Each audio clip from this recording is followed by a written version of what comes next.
You wake up, you go to work, you come home, you eat, you sleep, and then you do it again. One day, a question slips into this routine, not violently, not dramatically, but with a calm persistence. Why am I doing this? Not why the universe exists, not what everything means in the end, but why I continue tomorrow morning. This question is not negative, it is not destructive, it is the beginning of awareness. I believe there is only one truly serious philosophical problem: to decide whether life is worth continuing. Everything else comes afterward. Most people avoid this question. They stay busy, they stay distracted, they stay hopeful that things will somehow explain themselves later. For a long time this works, especially when we are young.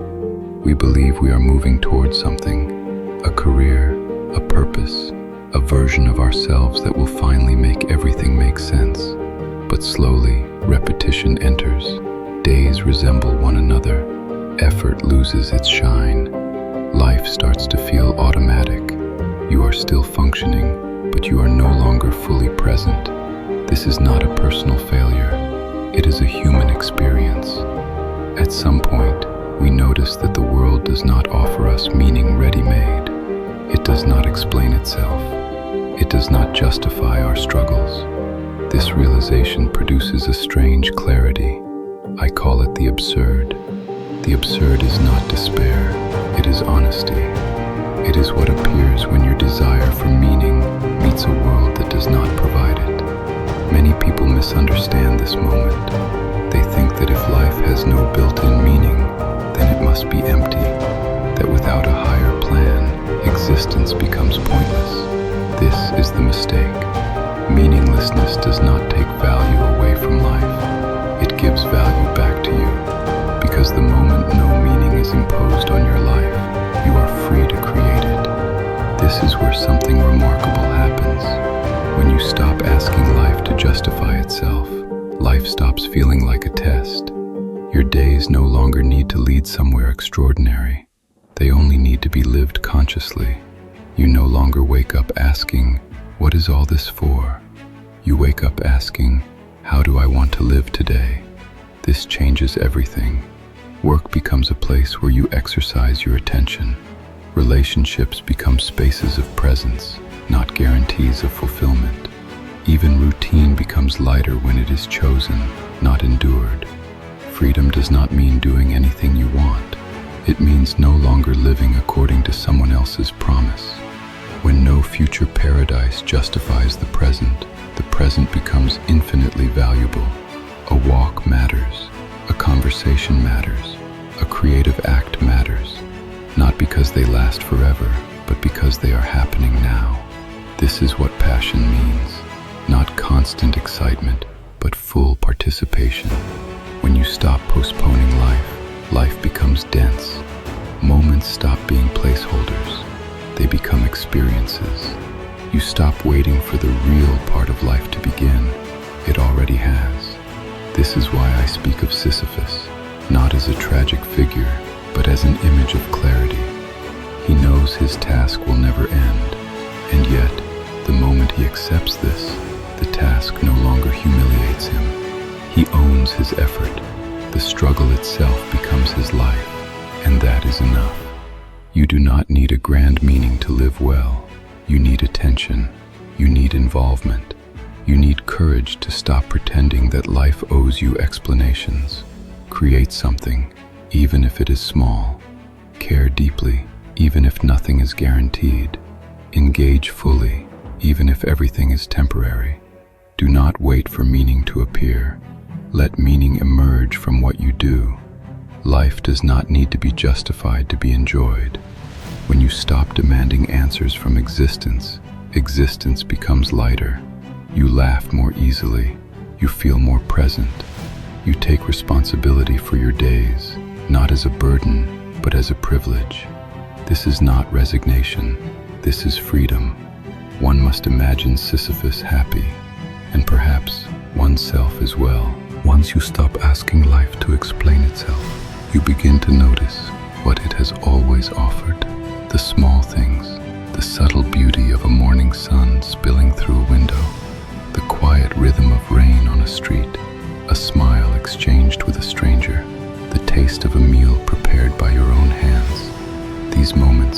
fleeting as they are, contain everything, not because they are part of some grand narrative, but because you choose to notice them. And there is freedom in noticing, the freedom to decide, moment by moment, what matters, to see that the brushstroke of a painter, the melody of a song, the laugh of a friend, none of these need eternal meaning to be profound. They are already complete in themselves. Life offers countless possibilities to create meaning. You can write, paint, dance, or build. You can teach, listen, cook, or plant. Even the smallest act, a note to a friend, a page in a journal, a walk in the park, can be an act of meaning. When you engage fully, the ordinary transforms into the extraordinary. Your commute can become a journey of observation, your kitchen a laboratory of taste and creativity, your conversation a deep exploration of connection. Imagine approaching every day as a canvas, every action as a brushstroke. You are not waiting for a grand event to make life worth living.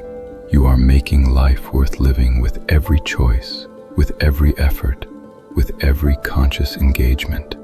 And because nothing lasts forever, every moment becomes precious. The urgency of finitude does not crush you, it enlivens you. You drink your morning coffee differently when you know it will not last forever. You walk down the street differently when every step is finite. You hug someone differently when you realize no embrace can last a lifetime. You can dedicate yourself to learning, to understanding the world and your place in it, to exploring books, music, art, landscapes, ideas. Every discovery, no matter how small, becomes a reason to engage with life. You can build routines that bring joy rather than numbness, morning stretches that awaken your body, evening walks that awaken your mind, cooking meals that awaken your senses, moments of laughter with friends that awaken your spirit. The beauty of life is that it offers so many ways to participate. You can create, care, explore, connect, notice, reflect. Every day contains countless opportunities to give yourself meaning, and when you seize them, life is no longer heavy. It is radiant. It is yours. Even suffering can become meaningful, not because it is deserved, but because it teaches you the texture of being alive.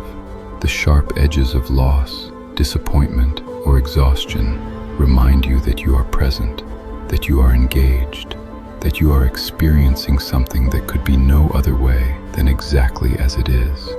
You can fall in love, not for eternity, but for the experience of being fully connected in this moment. You can be a friend, a mentor, a companion, not for recognition, but because your presence matters right now. You can write, paint, or play music, not for the world, but because the act itself enlivens you. And when you realize this, life becomes playful.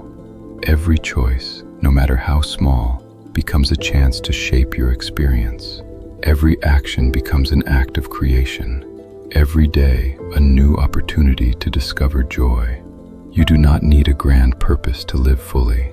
You do not need validation from the world. You do not need an afterlife to appreciate this one. The sun rises, the wind moves, people laugh.